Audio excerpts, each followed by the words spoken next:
नमस्कार भक्तों, आप सभी का स्वागत है कथा कहानी में। आज हम आपके लिए शिव भगवान से जुड़ी हुई एक कथा लेकर आए हैं, जो कि शिव भगवान के त्रिशूल की महिमा है। भगवान भोलेनाथ के त्रिशूल की महिमा तो पूरा विश्व परिचित है, लेकिन आज भी पुरातत्व विभाग द्वारा शिव के त्रिशूल पर शोध की जा रही है और इसी से प्रेरित होकर भोलेनाथ के त्रिशूल की महिमा का चित्रण धार्मिक काल्पनिक कहानी के रूप में किया गया है। मुझे पूरा विश्वास है कि यह कहानी आपको शिव के त्रिशूल की शक्तियों से अवगत कराएगी। एक बहुत ही पुराना गांव था, जहां बहुत से प्राचीन खंडर बने थे और इन खंडरों में कई वर्षों से पुरातत्व विभाग वैज्ञानिक रिसर्च के लिए आया करते थे। वैज्ञानिकों को इस गांव से हिंदू संस्कृति से जुड़ी कई प्राचीन वस्तुएं प्राप्त हुई थी, इसलिए यह गांव प्राचीन हिंदू सभ्यताओं की खोज के केंद्र के रूप में जाना जाता था। लेकिन उनकी खोज अभी तक अधूरी थी, क्योंकि वह धार्मिक ग्रंथों में बताए गए अस्त्र शस्त्रों की खोज में लगे हुए थे। एक बार उसी गांव के मैदान में बच्चे फुटबॉल खेल रहे थे। अचानक उनकी फुटबॉल एक गड्ढे के अंदर चली जाती है। गड्ढा काफी गहरा था, इसलिए बच्चों की हिम्मत उस गड्ढे के अंदर जाने की नहीं हो पा रही थी। तभी गांव में एक फेरी वाला कपड़े बेचने आता है।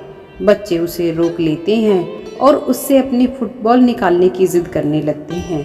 फेरी वाला बच्चों की जिद मानकर गड्ढे के अंदर घुस जाता है। अंदर बहुत अंधेरा था, जिस वजह से उसे कुछ दिखाई नहीं दे रहा था। वह अंदाजे से नीचे उतरता जा रहा था।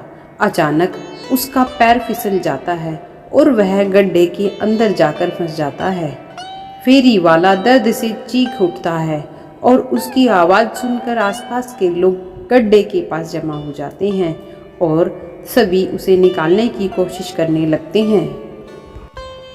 फेरी वाला किसी चीज से अटक गया था और उसके पैर की हड्डी टूट चुकी थी, जिसके कारण वह खड़ा नहीं हो पा रहा था। उसे निकालने के लिए सरकारी बचाव दल को बुलाया जाता है। बचाव दल के अधिकारी इलेक्ट्रिक गैजेट्स के साथ गड्ढे के अंदर प्रवेश करते हैं। उनके पास तेज रोशनी की टॉर्च होती है, जिससे वह गड्ढे के अंदर सभी चीज़ों को साफ साफ देख पा रहे थे। वह जितने नीचे उतरते जा रहे थे, उतना उन्हें सांस लेने में परेशानी हो रही थी। जैसे ही वह फेरी वाले के करीब पहुंचते हैं, फेरी वाला एक बहुत बड़े लोहे के स्तंभ में फंसा होता है। अधिकारी उसे बड़ी मुश्किल से रेस्क्यू करके गड्ढे से बाहर ले आते हैं, लेकिन गड्ढे के अंदर लोहे का स्तंभ उन्हें विचलित कर रहा था, क्योंकि गड्ढे के आसपास कोई घर नहीं था। फिर इतना बड़ा लोहा कहाँ से आया? वह लोहे को बाहर निकालने का फैसला करते हैं, लेकिन यह क्षेत्र पुरातत्व विभाग के अंतर्गत आता था, इसलिए यहाँ उपस्थित किसी भी खनिज को बिना उनकी अनुमति के नहीं लिया जा सकता था।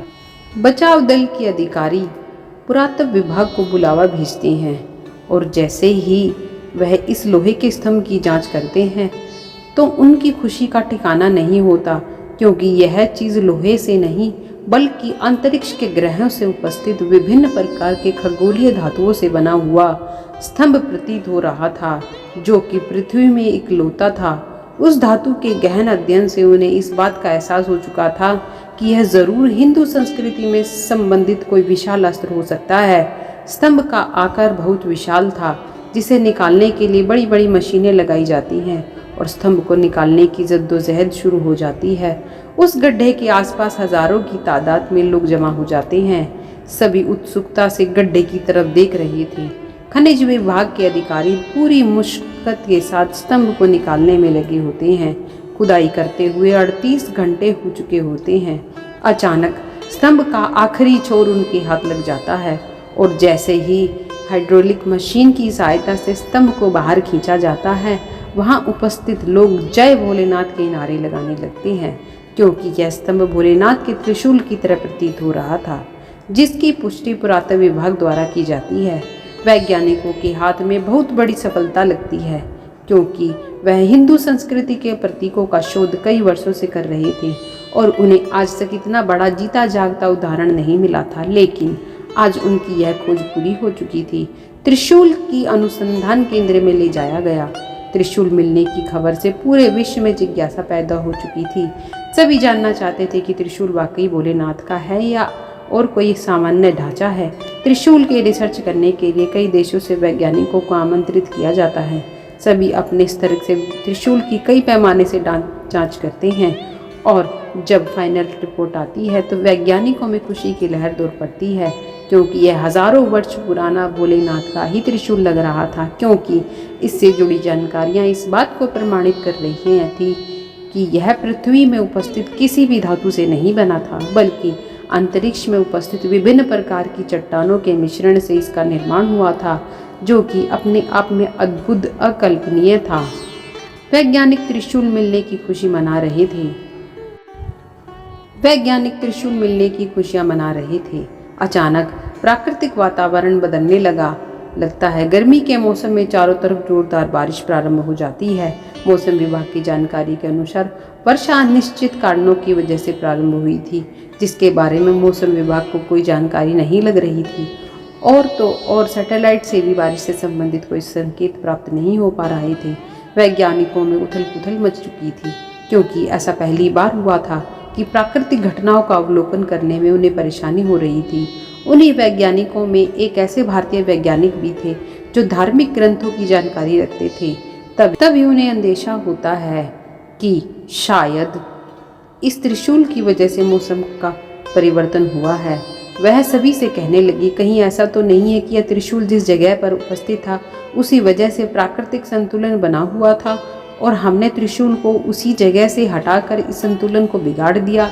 भारतीय वैज्ञानिक की वजह से त्रिशूल के बारे में बहुत सी जानकारियां इकट्ठा हुई थी, इसलिए सभी वैज्ञानिक इनकी इस बात को गंभीरता से लेते हैं और इस त्रिशूल को वापस उस जगह लेने जाने का फैसला करते हैं जहां से वह इसे निकाल कर लाए थे, और दोबारा मशीनों की मदद से त्रिशूल को उठाने का प्रयास किया जाता है। लेकिन त्रिशूल का वजन बढ़ चुका था और वह बड़ी बड़ी मशीनों से भी त्रिशूल को हिला पाना संभव नहीं हो पा रहा था। वैज्ञानिक चिंतित हो जाते हैं। उन्हें कुछ समझ नहीं आ रहा था, क्योंकि यह त्रिशूल उन्हीं मशीनों की मदद से लाया गया था और अब यह हिलने का नाम नहीं ले रहा था।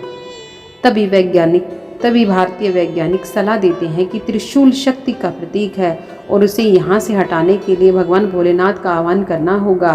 तब शायद भोलेनाथ हमारी पुकार सुनेंगे। शिव पूजा को संपन्न करने के लिए एक पुरोहित बुलाए जाते हैं जो भोलेनाथ की संपूर्ण पूजा विधि का आयोजन करते हैं, और इसी दौरान त्रिशूल अपने आप हिलने लगता है। उसे हिलता देख वैज्ञानिक हाइड्रोलिक मशीन से त्रिशूल को उठाने का आदेश देते हैं और अगले ही पल त्रिशूल एक पेड़ के पत्ते की तरह उठ जाता है। शिव की महिमा देखकर सभी वैज्ञानिक दंग रह जाते हैं। तभी हाथ जोड़ते हुए भोलेनाथ को प्रणाम करते हैं और जैसे ही त्रिशूल को गड्ढे में वापस प्रवेश कराया जाता है, अचानक बारिश छूट जाती है। वैज्ञानिक अब समझ चुके थे कि हमें भी प्राकृतिक चीज़ों को बिना उनका स्थान परिवर्तन किए ही शोध करना होगा, अन्यथा इस पृथ्वी का अस्तित्व ही नहीं रहेगा। और इसी के साथ शिव के रहस्यमय त्रिशूल का किस्सा खत्म हो जाता है। बोले श्री भगवान की जय हो।